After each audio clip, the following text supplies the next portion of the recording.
चलो आता आपलं काल काय झालं, फिमेल रिप्रोडक्टिव्ह ऑर्गन.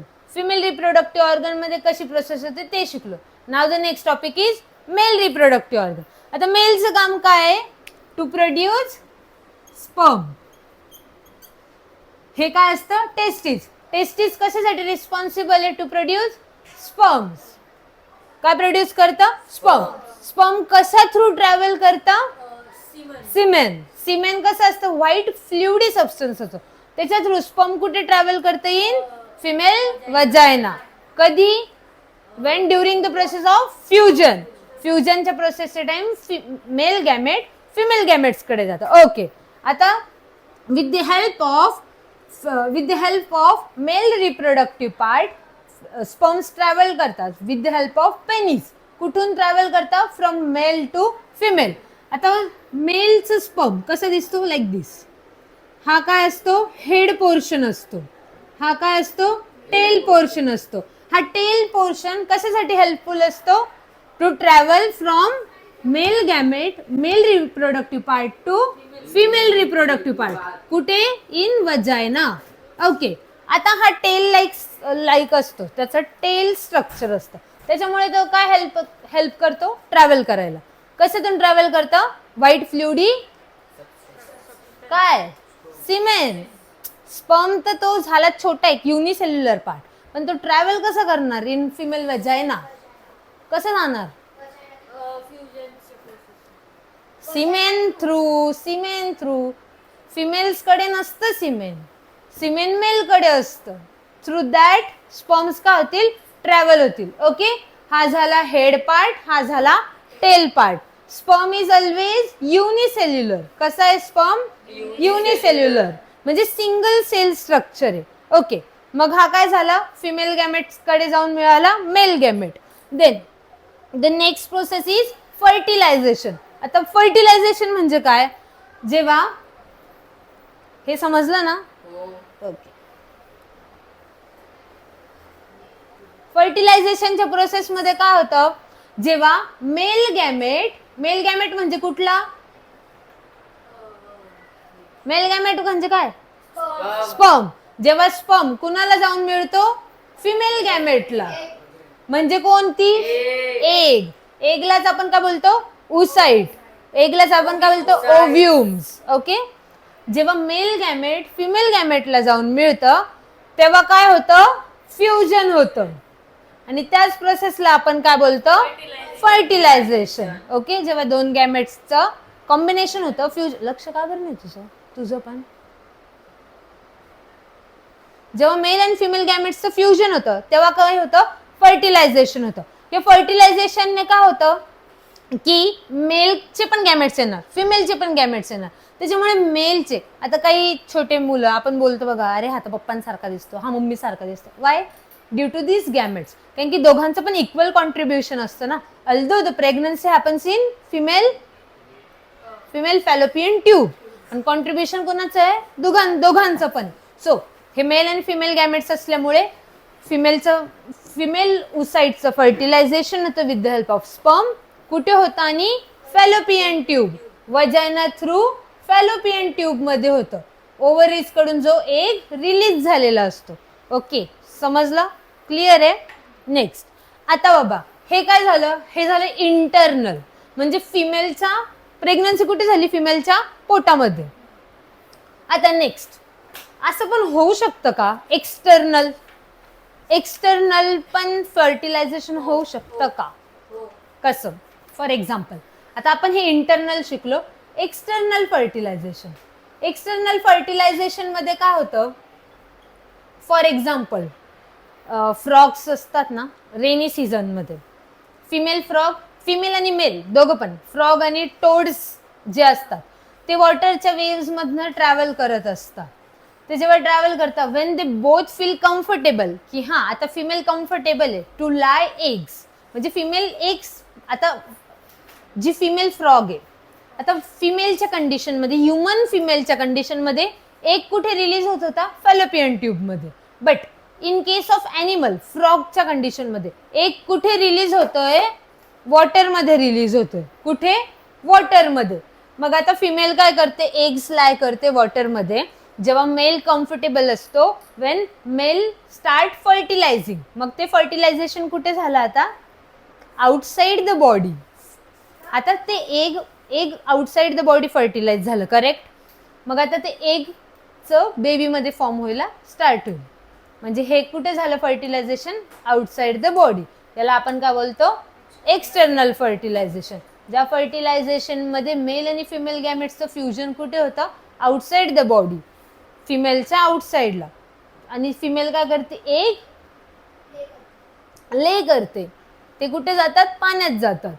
मग मेल फ्रॉग येतो आणि त्याला फर्टिलाइज करतो आणि मग बरेचसे काय बनतात? छोटे छोटे फ्रॉग्स बनतात. Same in condition of hens, त्यांचे पण. आणि हे जे त्यांचे जे एग्स असतात ना, ते जेली लाईक सबस्टन्सने प्रोटेक्टेड असतात. ओके. आणि हा खूप म्हणजे स्ट्रॉंग पण असतो आणि खूप पातळ पण लेअर असते, की जी फर्टिलायझेशनसाठी पण इझी आणि बेबी ते एग तोडून बाहेर येण्यासाठी पण त्यांना इझी. आता हे झालं आपलं एक्सटर्नल फर्टिलायझेशन.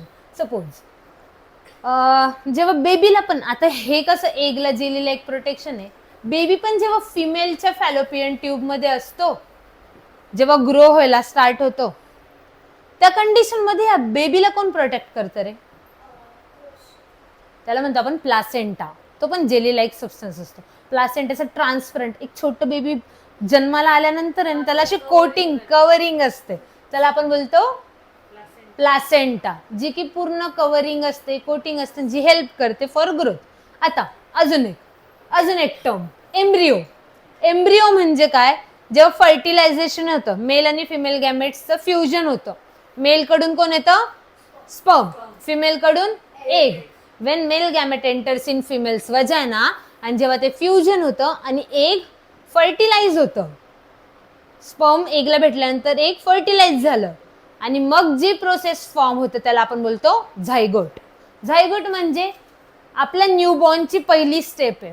म्हणजे आपण एवढं मोठं जे तयार झालं, आपण पण पहिले काय होतं? झायगोट होतं. कुठे? फिमेलच्या फॅलोपियन ट्यूबमध्ये. झायगोट ही फर्स्ट स्टेप आहे. कशाची? न्यूबॉर्नची. क्लिअर आहे? झायगोट क्लिअर आहे? पहिले मेलचं क्लिअर आहे, male reproductive organ.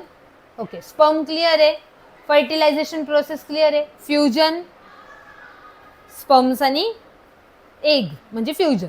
Okay. Zygote clear आहे, एक्सटर्नल फर्टिलायझेशन क्लिअर आहे. ओके. आता नेक्स्ट अजून प्लासेंटा शिकलो आता आपण. अजून एक असतं अंबेरिकल कॉर्ड.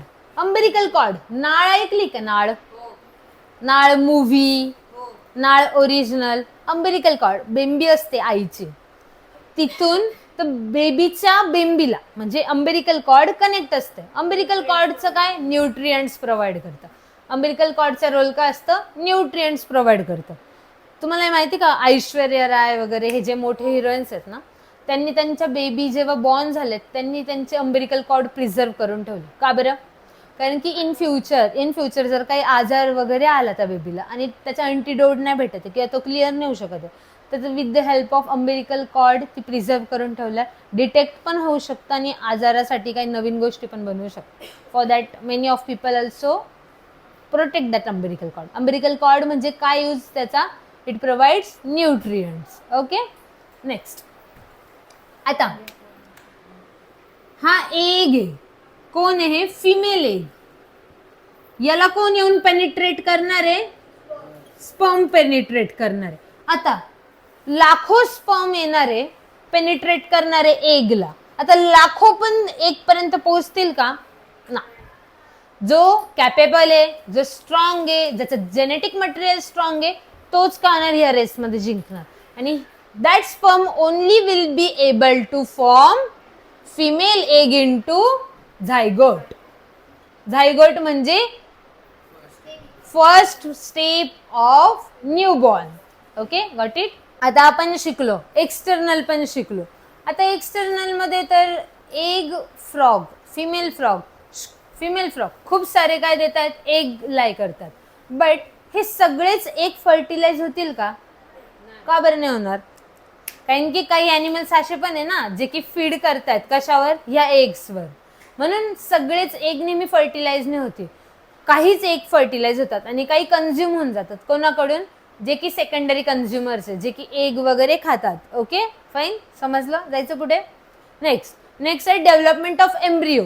आता एम्ब्रिओ कधी डेव्हलप होतो? आता सपोज आता पहिले काय झालं होतं, फ्युजन झालं. फ्युजन नंतर काय झालं? पहिलं काय झालं? फ्युजन नंतर काय झालं? फर्टिलायझेशन नंतर कोण फॉर्म झाला? झायगोट फॉर्म झाला. आता झायगोट नंतर जो फॉर्म होतो तो असतो एम्ब्रिओ. ओके, एम्ब्रिओ कधी फॉर्म होतो? जेव्हा ह्या झायगोटचे स्प्लिट व्हायला तयार होतात आणि छोटे छोटे सेल्स तयार व्हायला लागतात. ओके, म्हणजे झायगोटचे छोटे छोटे सेल्स तयार व्हायला लागतात. तो स्प्लिट झाला आणि तो कॅपेबल झाला एक मोठा सेल फॉर्म करायला, मोठा पार्ट फॉर्म करायला. Then it will produce embryo. मग काय बनेल? एम्ब्रिओ. मग त्याला छोटे छोटे हात यायला लागतील, पाय यायला लागतील. मग बेबीची ग्रोथ व्हायला स्टार्ट राहील. म्हणजे फ्युजन झाल्यानंतर फर्टिलायझेशन होतं. फर्टिलायझेशनमध्ये मेल अँड फिमेलचे गॅमेट्स एकत्र येऊन जेनेटिक मटेरियल शेअर करतात. त्याच्यानंतर काय फॉर्म होतो? झायगोट एक छोटासा सेल असतो की हा बाबा प्रेग्नन्सीसाठी वुमन कॅपेबल आहे. आता एक अजून प्रश्न, आता ही प्रेग्नन्सी असली, वुमन प्रेग्नंट आहे, मग एग प्रोड्यूस होईल का? पिरियड सायकल राहील का? वाय? कारण की ऑलरेडी एक फेलोपियन ट्यूब मध्ये बेबीची डेव्हलपमेंट होती. तर त्या फेजला मेन्स्ट्रुअल फेज कशी होती? 9 मंथ मेन्स्ट्रुअल फेज कशी होती? बंद होऊन जाते. तर एकच ट्रान्सफॉर्मेशन व्हायला लागतं, झायगोट टू एम्ब्रिओ. मग एम्ब्रिओ कसा असतो? छोट्या छोट्या सेल्स पासून एकत्र आल्यानंतर एम्ब्रिओ बनतो आणि मग त्याची डेव्हलपमेंट व्हायला लागते. त्याला हात आणि पाय यायला लागतात. म्हणजे एम्ब्रिओ इन शॉर्ट गर्भ असतो. म्हणजे बेबी जिथे प्रोड्यूस होतं, वेल डेव्हलप्ड होतं. Okay, next, the embryo continue to develop in the uterus. It gradually develops body parts such as hand, leg, head, eyes, ears, etc. The stages of embryo in which all body parts can be identified is called the fetus. आता change झालं काय? नाही ना, कर अजून हालचाल. Okay, आता embryo form झाल्यानंतर काय होतं? इथे फक्त एक छोटे छोटे सेल्स एकत्र यायला स्टार्ट होतात. जे खूप सारे सेल्स एकत्र आल्यानंतर एम्ब्रिओ बनला. आता जेव्हा याला हातपाय येतात, म्हणजे हा फॉर्म व्हायला लागतो, असा XYZ कसं पण हा फॉर्म व्हायला लागला आणि हा आयडेंटिकल पार्ट मध्ये झाला की अरे हा बाबा समथिंग इज ग्रोईंग. हात येतात, पाय येतात, डोळे येतात. मग त्या कंडिशनला आपण काय बोलतो? फोइटस म्हणजे काय? जेव्हा ती एम्ब्रिओ आयडेंटिकल होती की हा याला हात आहेत, पाय आहेत, XYZ काहीतरी तयार होतं, त्या कंडिशनला आपण बोलतो foetus. What it? Next, when the development of the fetus is complete, the mother give birth to the baby. मग आता जेव्हा हे फोइटसची डेव्हलपमेंट होती किती? 9 मंथ मध्ये, तेव्हा मग काय फॉर्म होतं? Baby. And this is the whole process of reproduction in animal, not only in female. दोघांचं पण कॉन्ट्रीब्युशन आहे ना इक्वली, अल्दो होल्ड फिमेल करते स्टील. पहिले झालं स्टेप 1 मध्ये फ्युजन झालं मेल आणि फिमेल गॅमेट्सचं. Male gamete sperm, female gamete egg, जो की रिलीज झालाय फ्रॉम वजाना का ओव्हरीज पासून. स्पर्म कुठून रिलीज झालाय? टेस्टिस मधून.